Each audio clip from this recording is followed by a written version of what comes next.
നമുക്കറിയാം 8 parts of speech ഉണ്ടെന്ന്. അതിൽ ഫസ്റ്റത്തെയാണ് noun. What is noun? A word that names a person, place, thing or idea. അതായത് noun എന്ന് പറയുന്നത് ഒരു വേർഡാണ്. അതൊരു ആരുടെയോ സ്ഥലത്തിന്റെയോ വസ്തുവിന്റെയോ ഒക്കെ പേരായിരിക്കും. ഇനി നമുക്ക് കുറച്ച് എക്സാമ്പിൾസ് നോക്കിയാലോ. ഡോഗ്.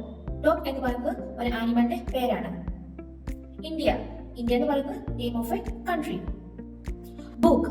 എന്താണ് ബുക്ക്? ഒരു സാധനമാണ്. ഒരു സാധനമാണ്. ആ സാധനങ്ങളെ വിളിക്കുന്നതാണ് ബുക്ക് എന്ന് പറയുന്നത്.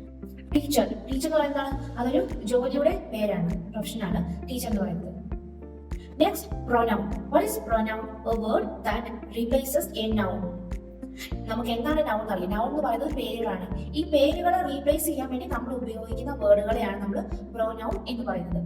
ഇനി നമുക്ക് കുറച്ച് എക്സാമ്പിൾസ് നോക്കിയാലോ. I, you, we, he, she, it. ഇവയൊക്കെ പ്രൊനൗൺസിന് എക്സാമ്പിൾ ആണ്. അതായത് നമ്മൾ ഒരാളുടെ പേരുകളെ റീപ്ലേസ് ചെയ്യാനോ ഒരു കൂട്ടം ആളുകളെ ഒരു പേരിനെ റീപ്ലേസ് ചെയ്യാനോ ഒക്കെ നമ്മൾ ഉപയോഗിക്കുന്നതാണ് ഇത്തരം വേർഡുകൾ.